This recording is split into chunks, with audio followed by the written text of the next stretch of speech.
Hello, good morning student. आज हम CDS chemistry का 2016 का सेकंड पार्ट करने जा रहे हैं। सबसे पहले आपके पास फर्स्ट क्वेश्चन है, which one of the following gases is released mostly from landfills in urban areas. क्या पूछा है आपको? अर्बन एरियाज कौन से होते हैं? लैंडफिल्स वाले, जो आपके बदबूदार एरियाज होते हैं। कौन से एरिया होते हैं? बदबूदार एरिया। ठीक है। Which one of the following gases is release mostly from landfills in urban areas. आपके जो बदबूदार एरियाज होते हैं उसमें मैक्सिमम कौन सी गैस रिलीज होती है? आपके पास कौन सी गैस रिलीज होती है?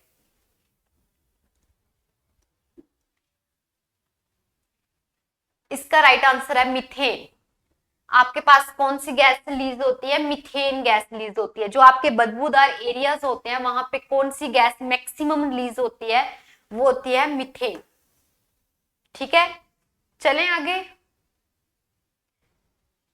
नेक्स्ट क्वेश्चन है, which one of the following air pollutants which one of the following air pollutants combined with the haemoglobin of human blood and reduce it's oxygen carrying capacity.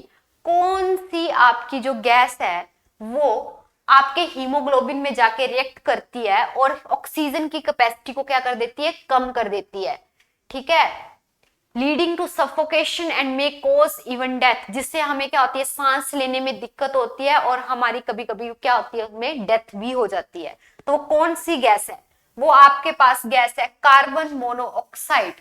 कौन सी gas है? Carbon monoxide, जो oxygen से ज्यादा haemoglobin के साथ react करती है और ऑक्सीजन के अंदर आने की, बॉडी में अंदर आने की कैपेसिटी को क्या कर देती है? कम कर देती है, जिसकी वजह से हमें सांस लेने में दिक्कत होती है। ठीक है, वो कौन सी गैस है आपकी? Carbon monoxide.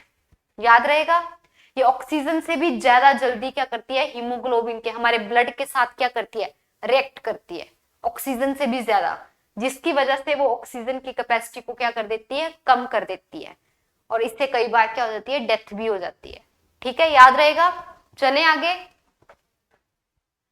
नेक्स्ट है, which one of the following is not an allotrope of carbon?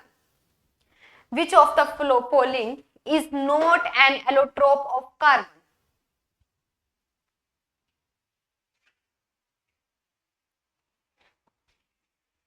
आपके पास डायमंड, आपके पास diamond, graphite and graphene and आपका फ्लोरीन, ये क्या होते हैं? ये होते हैं क्रिस्टलाइन एलोट्रोप ऑफ कार्बन। क्या होते हैं? Crystalline allotrope of carbon. नाम याद रखना है, क्रिस्टलाइन एलोट्रोप ऑफ कार्बन।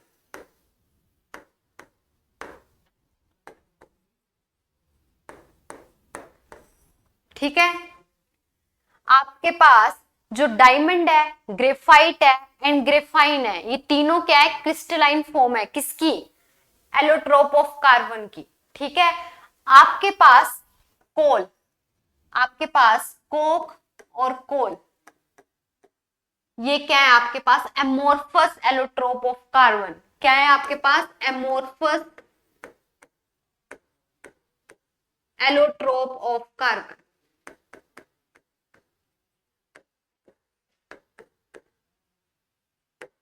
याद रहेगा।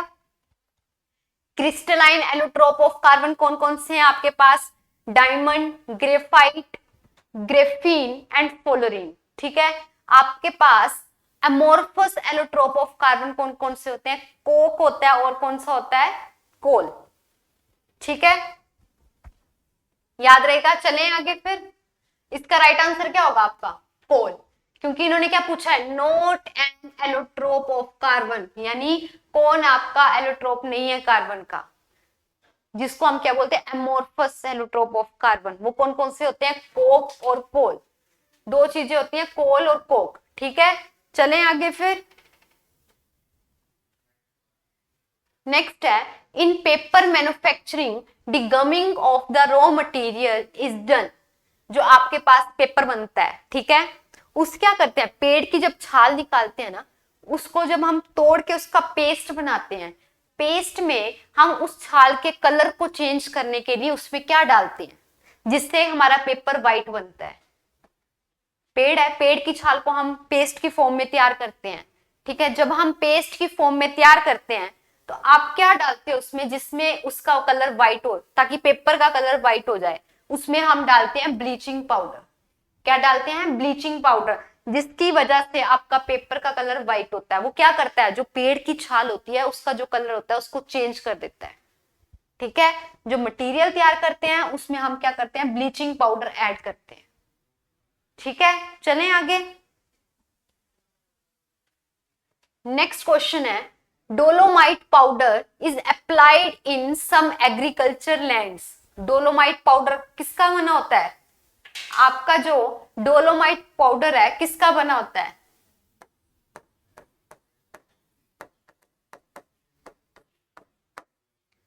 आपका डोलोमाइट पाउडर किससे बना होता है? ये बना होता है कैल्शियम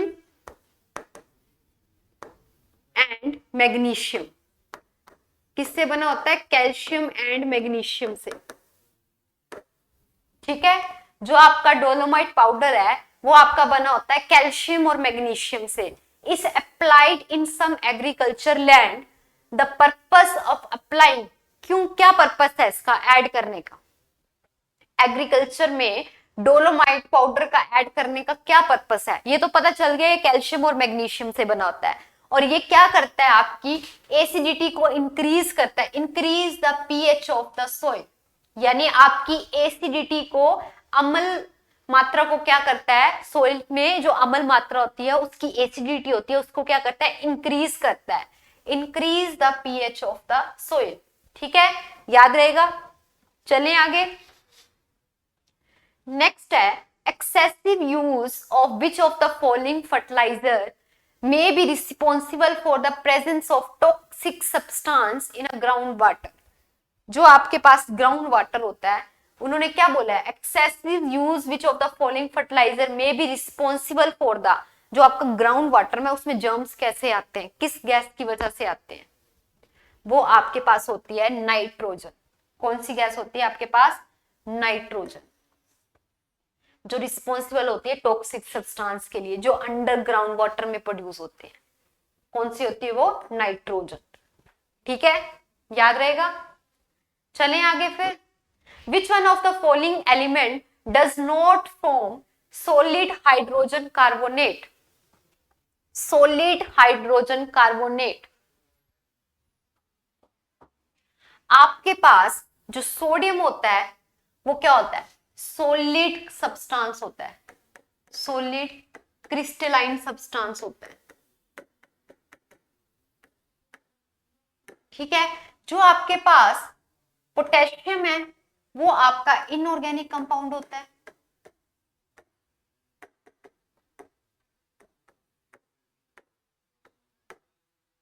जो आपका सीजियम है वो आपका केमिकल कंपाउंड होता है। बचा क्या? लिथियम। लिथियम क्या होता है? आपका सॉल्यूशन फॉर्म में होता है, ठीक है। जो आपका सॉलिड मतलब सोडियम है वो सॉलिड क्रिस्टलाइन कंपाउंड है, ठीक है। जो आपका पोटेशियम है वो आपका इनऑर्गेनिक कंपाउंड है, जो आपका सीजियम है वो आपका केमिकल कंपाउंड है, और जो आपका लिथियम है वो इन फॉर्म ऑफ सॉल्यूशन, ठीक है। क्या करते हैं, कार्बन डाइऑक्साइड किसके साथ करते हैं उसकी रिएक्शन? लिथियम कार्बोनेट के साथ, ठीक है, जिसकी फॉर्म में आपका सॉल्यूशन बनता है। तो क्या बोला है, which one of the following element does not form solid hydrogen, यानी सीजियम भी आपका केमिकल कंपाउंड बनाता है, पोटेशियम आपका इनऑर्गेनिक कंपाउंड बनाता है, यानी इसमें सॉलिड पार्ट है। आपका जो सोडियम है वो आपका सॉलिड क्रिस्टलाइन कंपाउंड बनाता है, जो लिथियम है वही आपका क्या है, सॉल्यूशन फॉर्म में होता है। तो आपका राइट आंसर क्या होगा? ऑप्शन डी, ठीक है। चलें आगे। नेक्स्ट है, in the gamma decay of a nucleus, आपने स्टेटमेंट चेक करनी है, the mass number of the nucleus change where its atomic number does not change. Simple आप स्टेटमेंट क्या पढ़ोगे, सभी में एक ही स्टेटमेंट दी होगी मास और एटॉमिक नंबर को लेके, ठीक है। जो आपकी गामा रेज होती हैं उनको हम क्या बोलते हैं? इलेक्ट्रोमैग्नेटिक रेडिएशन, यानी जो आपकी गामा रेज होती हैं वो आपकी क्या होती है, इलेक्ट्रोमैग्नेटिक होती है। कौन सी होती है, इलेक्ट्रोमैग्नेटिक, आपकी इलेक्ट्रोमैग्नेटिक। यानी इसमें ना ही आपका मास होता है, नो मास, और ना ही आपका चार्ज होता है। गामा रेज को आप इलेक्ट्रोमैग्नेटिक रेज बोलते हैं, जिसमें आपका ना ही मास होता है ना ही आपका चार्ज होता है। तो स्टेटमेंट देखो, neither the mass number NOR the atomic number of nucleus changes. ठीक है, तो आपके पास आंसर क्या होगा इसमें, ऑप्शन डी। याद रहेगा, गामा रेज कौन सी होती है, आपकी इलेक्ट्रोमैग्नेटिक रेज होती है, जिसमें आपका मास भी नहीं होता और आपका एटॉमिक नंबर भी नहीं होता। आपका मास भी नहीं होता, आपका एटॉमिक नंबर भी नहीं होता और चार्ज भी नहीं होता। ठीक है, चले आगे। नेक्स्ट है, biological catalyst are protein molecule which, biological catalyst are protein molecule. सबसे पहले तो आपको बता दूं कि जो बायोलॉजिकल कैटलिस्ट होता है वही आपकी इंजाइम एक्टिविटी करता है। कौन सी एक्टिविटी करता है, इंजाइम एक्टिविटी।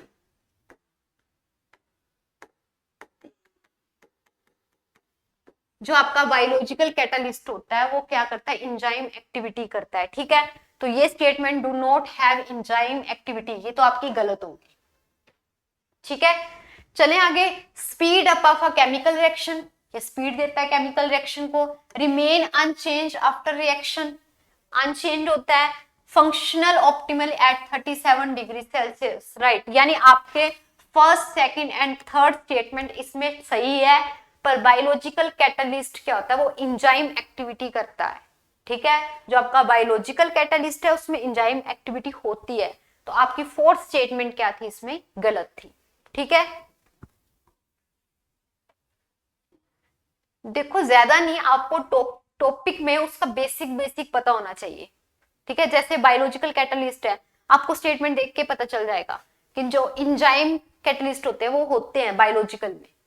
तो स्टेटमेंट वही आपकी फोर्थ क्या हो गई थी, गलत हो गई थी। ठीक है, which one of the following statement is correct. इसमें आपके पास ऑप्शन में दो आंसर सही हैं। जब आपकी हाइड्रोजन, जो आपका हाइड्रोजन एलिमेंट है, आपका जो हाइड्रोजन एलिमेंट है, जब वो मेटल के साथ बॉन्ड बनाता है तो उसका चार्ज क्या होता है, जब वो नॉन मेटल के साथ बॉन्ड बनाता है तो उसका चार्ज क्या होता है। जब वो मेटल के साथ बॉन्ड बनाता है तो चार्ज +1 होता है, जब नॉन मेटल के साथ बॉन्ड बनाता है तो चार्ज आपका -1 होता है। यानी इसमें दो स्टेटमेंट ठीक होंगी। कौन कौन सी, the oxidation number of hydrogen is +1, the oxidation number of hydrogen is -1। यानी आपकी बी सी दो स्टेटमेंट इसमें सही होंगी। ठीक है, चले आगे। नेक्स्ट क्वेश्चन है, in case of standard hydrogen electrode, standard hydrogen electrode, standard hydrogen electrode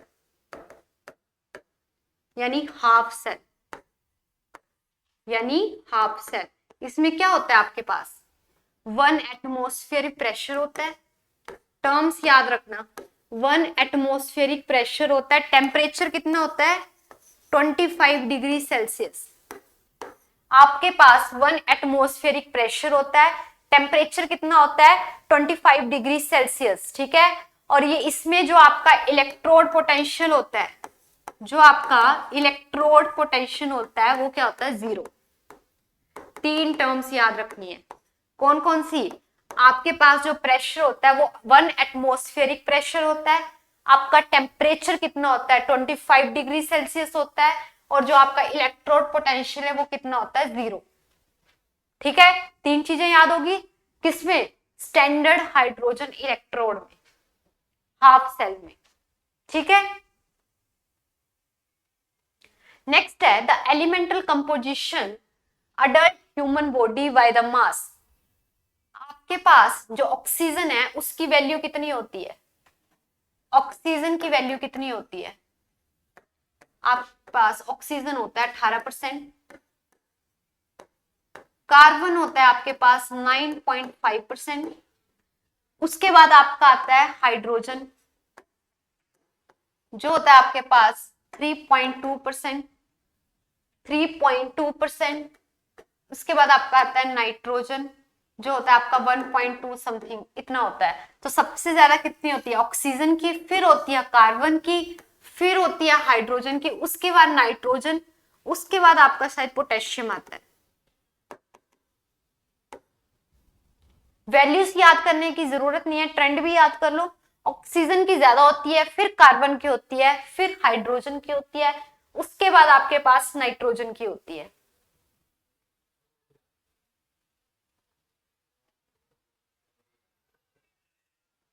ठीक है,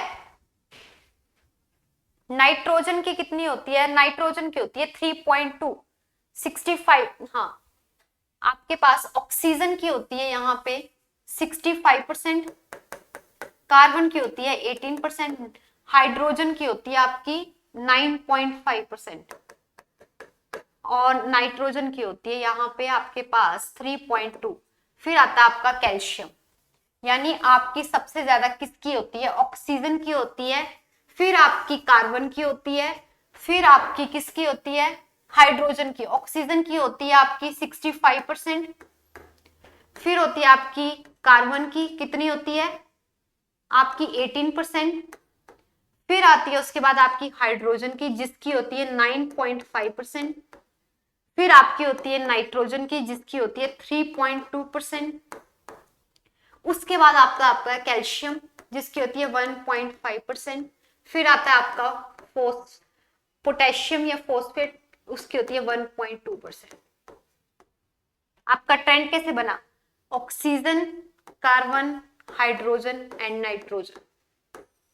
मेन आपको ऑक्सीजन, कार्बन और हाइड्रोजन की वैल्यू पता होनी चाहिए।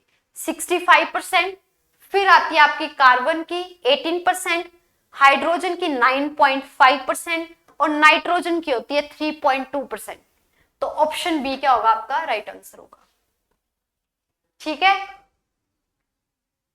तो यही थे आपके आज के क्वेश्चन। आई होप आप सभी को समझ आए हो। बेसिक था, थोड़े ऊपर नीचे भी थे, पर डरने की कोई बात नहीं है, कुछ भी नहीं होता। आप जैसे जैसे पढ़ते जाओगे, क्वेश्चन सोल्व करते जाओगे, आपको पता चल जाएगा। ठीक है, ज्यादा टफ नहीं थे, नॉर्मल थे, बेसिक आपके क्लियर है। इस टाइम पे क्वेश्चन की ही प्रैक्टिस करो, जितनी क्वेश्चन प्रैक्टिस हो सकती है उतने क्वेश्चन की प्रैक्टिस करो। ठीक है, थैंक यू।